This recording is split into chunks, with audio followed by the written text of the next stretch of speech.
NBC Sports, home of the Olympic Games, the Premier League, the PGA Tour, Primetime's #1 show, Sunday Night Football, and Super Bowl 56, only on NBC.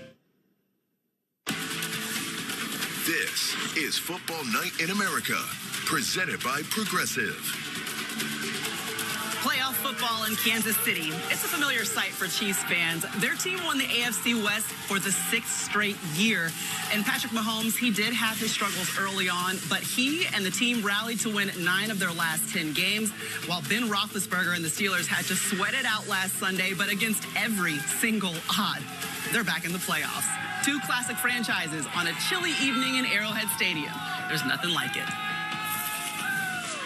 And let's take a look at the entire playoff picture. Okay, so in the NFC, the Packers are sitting pretty with the 1 seed. And today we saw the Bucs cruise to a win over the Eagles. So they await to see who they host with that 2 seed. And we've got a 1-score game going on in Dallas right now. And 1 more wildcard game in the NFC to be played on Monday between the Cardinals and the Rams. Meanwhile, in the AFC, here are the scenarios. On the left, if the Steelers win, they will visit the top seed Titans next week. And Cincy will be at Buffalo. If the Chiefs win, then Cincy will head to Tennessee, and the Chiefs will host Buffalo in a rematch of last year's AFC Championship game. Hello and welcome to Football Night in America. I'm Maria Taylor, alongside Tony Dungy and Chris Sims, and we are all keeping our eye on what's happening in Dallas, but we are so excited for this matchup between the Chiefs and the Steelers because we know the Chiefs are starting off their playoff dreams, hoping to make it to a 3rd straight Super Bowl. But I want to start with the Steelers. There's a familiar name that we know, Ben Roethlisberger making his 23rd career playoff start. But what would it take for the 7 seed to overtake the 2 seed in this one, Coach? Well, I think Ben and that offense are going to need to make some big plays, and the Chiefs defense gives you that opportunity. A lot of bump and run coverage on the outside with those corners. Steelers are going to have to take some shots down the field, Chris. Would agree with that totally. I mean, come on, he's a Hall of Fame coach, so of course I'm going to agree with that. Yes. But I think you look at that first matchup, the Chiefs played in the face of the Pittsburgh Steelers defense. They had a lot of people at the line of scrimmage to stop Najee Harris in the run game. I don't think you're going to be able to depend on that if you're the Steelers offense all night long. And then Coach and I look at the Steelers and go, man, they got 2 studs on the outside in Claypool and Deontay Johnson. And the Chiefs played bump, man-to-man coverage on them. They got to throw the ball down the field a little bit, open up the offense. They can't let the Chiefs defense just play so aggressive and downhill. Yeah, when Ben sees that, it can't just be slants and hitches. He's got to take some shots and make some of those big plays. Right. Look, Big Ben, the 2-time Super Bowl champion, we thought maybe last week was his last stand. That was the 2nd to last stand. We'll see if he has another week in him against Kansas City. Okay, we got our guys that have been just traveling the nation. Jack Collinsworth, Rodney Harrison, Andrew Brees made the trip from Cincinnati all the way back to Arrowhead, and looks like they're staying warm. Good evening, fellas. Maria, we had to get Drew's feet right back on that playoff grass, right where it belongs, Hot Rod. Man, really excited about having my 2nd favorite quarterback behind Tom Brady right here next to me, Maria. After that ride on Drew's bird last night, this is my favorite quarterback right here. That's right. Good to have you with us, man. Hey, Mahomes, he played his best game against the Steelers defense a few weeks ago. What did you see from Mahomes in that first matchup? I saw superior execution. He took what the defense gave him, a ton of underneath completions, and really it went to a lot of different guys. He didn't have his favorite target in Travis Kelce, so what'd he do? All this soft zone coverage, he found these completions underneath, ball coming out of his hands quickly. Receivers and running backs. Again, you feel the soft defense, everyone gained depth, hit the back out of the backfield for 10, 12, 15-yard gains. Sustain these drives, continue to move the ball, score points. And then when he had to be Patrick Mahomes, he was Patrick Mahomes. Step up, sidearm throw, tight window throws. I think we're going to see more of that tonight. But for me, the Steelers defense will have to win this game tonight. And this is the playoff, fellas, so you expect your best players to step up and play well. Cameron Hayward, T.J. Watt, they got to be great tonight. Fellas, let's go on the field, presented by Progressive. And Drew, let's start with Travis Kelce. He missed that Week 16 game against Pittsburgh, but he's still playing like the best tight end in football. He has 6 straight 1,000-yard seasons. Yeah, let's be honest. This is Patrick Mahomes' favorite target. Last year in the playoffs, 3 games. games, Travis Kelce was over 100 yards in all 3 of those games. So you know when it's crunch time, you know when Patrick Mahomes needs to play, he's going to Travis Kelce. I'm looking at Minka Fitzpatrick, and I'm impressed with how well he's played in the run game. But also, he has to protect the deep part of the field. This secondary as a whole, they have to try to create a couple turnovers and play excellent in the red zone. Yeah, and Freiermuth on the other side of the ball, both these tight ends missed that first meeting. And Freiermuth, especially over the last few games, has become one of Big Ben's favorite targets. You saw that Ravens game last week, some critical third downs. Look for him to be a big target tonight. Hey, look who's coming back as well. Juju Smith-Schuster, he hasn't played since week 5. He came over here and hollered at us. He is the personality of that offense, and he is active tonight. He's ready. He's looking kind of thick, too. Football Night in America is brought to you by Applebee's. Here's to the regulars. By Rocket Mortgage for the playbook on home loans. Rocket can. And by Progressive. Save when you bundle auto, home, or motorcycle insurance.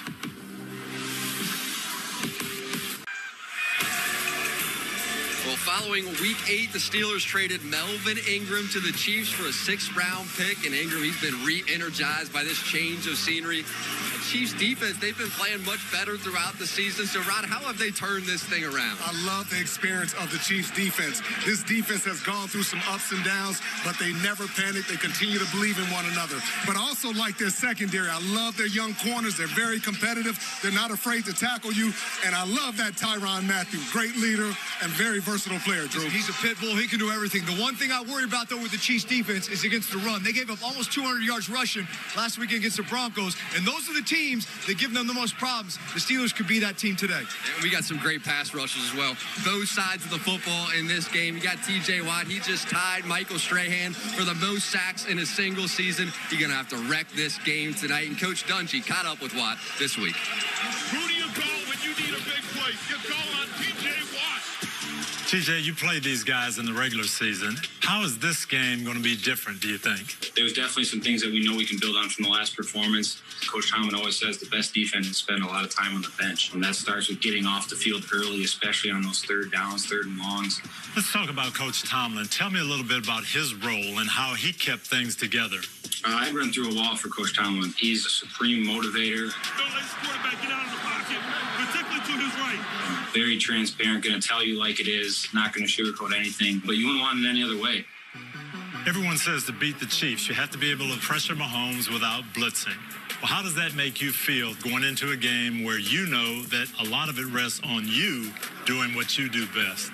Yeah, I like to think that's why I'm here. I'm very fortunate to be able to be put in this position. T.J. Watt has a sack. Unbelievable. You have to have supreme confidence going into a game like this. It's a tough offense, don't get me wrong. It's a tough challenge. But if you don't want the challenge, then this isn't the business for you.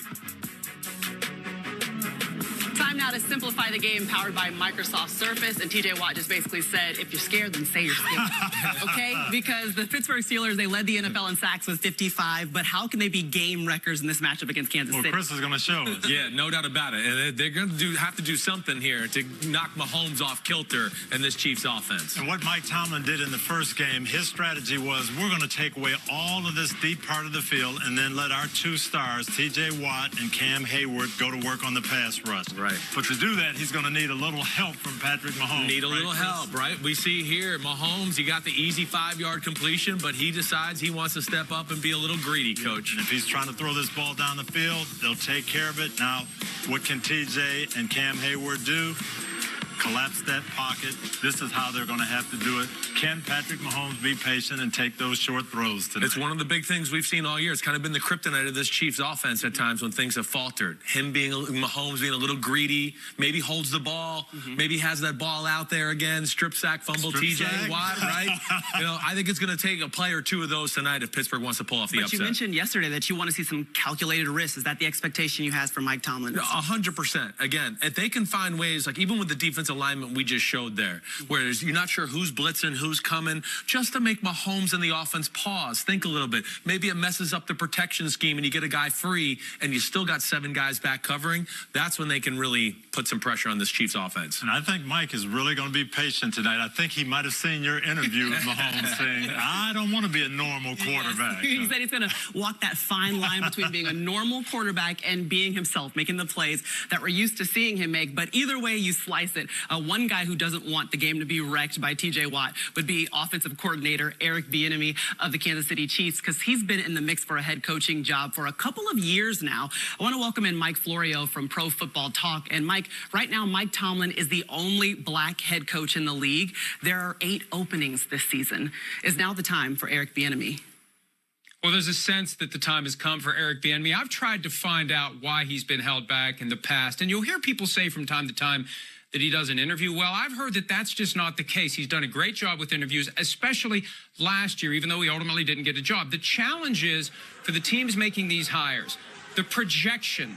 Great coordinator, does that mean great head coach? It's such a different skill set, and no team has been ready to make the bet yet on Eric Bieniemy. But with 8 jobs this time around, the process is moving slowly, and there are plenty of people in the Chiefs organization who are getting the word out that this guy is ready. There's a thought that he finally will get that opportunity. Brian Flores already had an opportunity in Miami. He was surprisingly fired on Monday. Now he's lining up more and more opportunities all the time. Interviewed with the Bears and Texans, and I'm told the Giants are preparing to approach him about interviewing for their vacancy. He's committed to taking the process very slowly and making the right decision for his next NFL stop.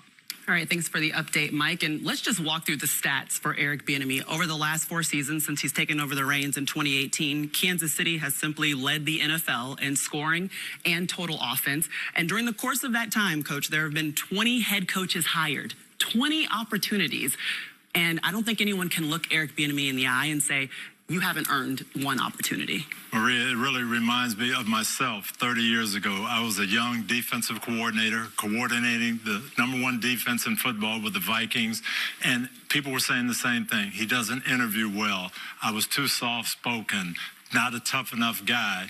Well, who knew if I was going to be a good head coach or not? But Malcolm Glazer and Rich McKay believed in me, and they gave me a chance. And that's what Eric Bieniemy needs. He needs somebody to give him a chance. Yeah, it makes no sense. I mean, they gave you a chance. It kind of worked out last time I checked, all right? And, I mean, the #1 offense in football, AFC Championship game. #6 offense in football, win the Super Bowl. #1 offense, back to the Super Bowl. And then this year, #3 offense in football, help groom Patrick Mahomes. It makes no sense from that standpoint. He's from a really good coaching tree where we've seen people come from Andy Reid and be very successful.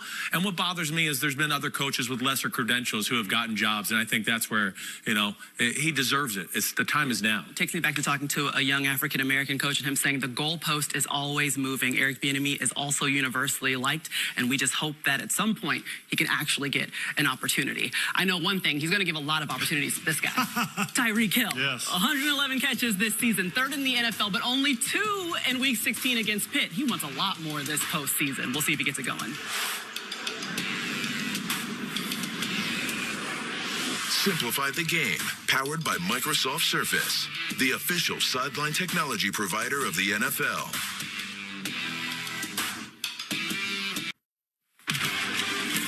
All right, it's PointsBet's Pulse time. That's right, there's Darrell Williams, the Chiefs, their running game. Going to be key to their success, whether they want to get back to the Super Bowl. You see there, 60.5 yards over, under. You know, you never know with the Chiefs. It's a little bit running back by committee.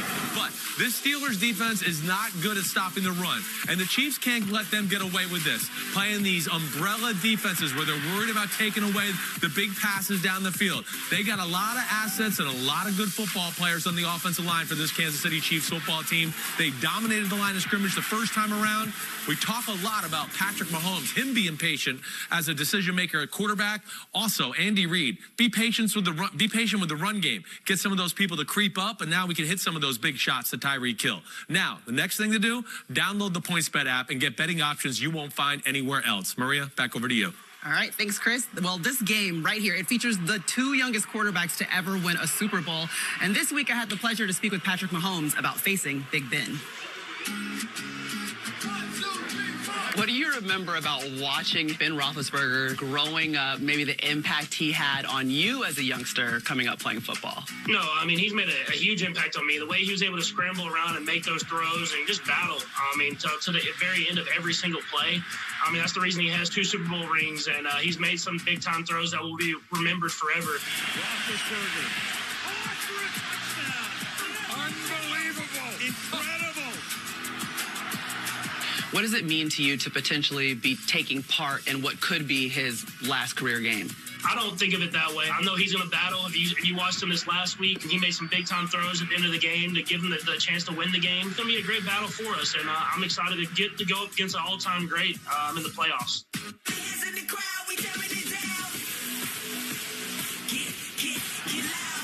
When you're preparing for a Mike Tomlin-led defense, what do you know you're going to see on the field? Yeah, when you have a defensive front like they do, they're going to have their opportunities during the game. It's about limiting those. It's about getting the ball into my hands quickly because you don't want to let that defensive line change the whole outcome of the game.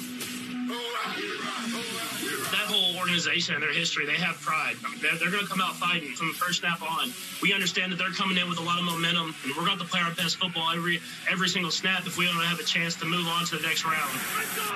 But we're preparing as best we can. We'll be ready to go. That's going to be a great football game.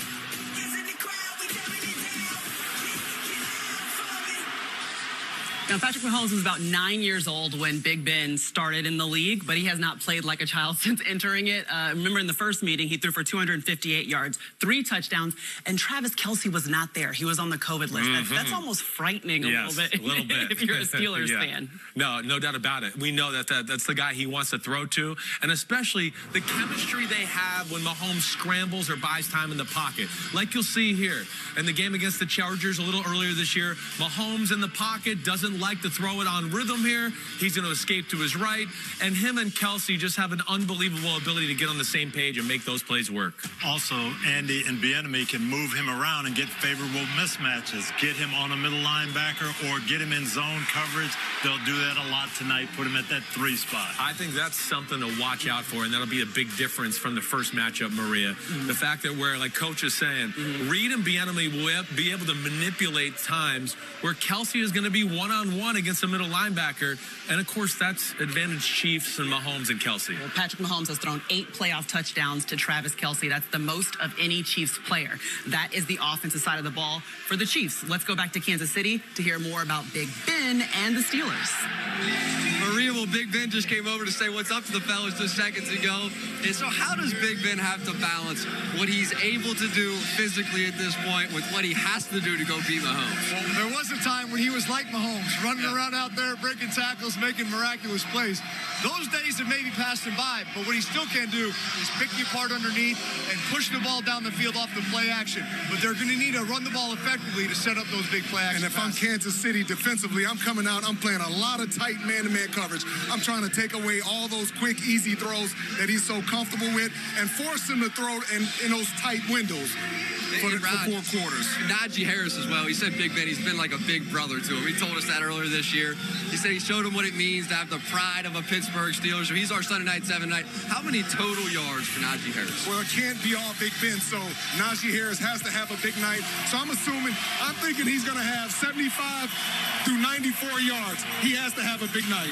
Well, with $1 million on the line, you can make your picks along with us on the NBC Sports Predictor app. Already been some great football today. Brady and the Bucs, they were in complete control to start their push for a repeat. Plus the latest chapter of San Francisco and Dallas longtime rivals meet in the playoffs once again.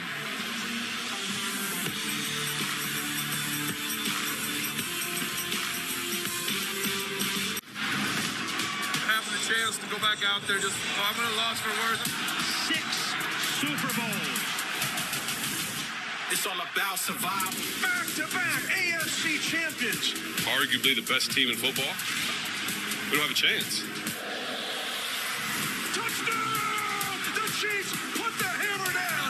We're a double-digit underdog in the playoffs. Probably not a very good football team. So let's just go in and play and have fun. Do something special. Are you ready? Let's go. We are just moments away from kickoff between the Pittsburgh Steelers and Kansas City Chiefs. Remember, they played the day after Christmas. The Chiefs won 36-10, but now it's playoff time. It's win or go home and an opportunity to play in the divisional round. Let's see who's already made it there. Tampa Bay hosting the Philadelphia Eagles. Jalen Hurts making his first playoff appearance. Tom Brady been there before and looked like it, Coach. Yes, dominant performance by the Bucs. The Bucs were able to get the victory, 31-15. They absolutely rolled. And taking a look here at the bracket, the 49ers have just won, just sealed the deal against Dallas. We'll show you exactly what happened there in a second. But meanwhile, we know that Tampa Bay will be hosting with that 2 seed.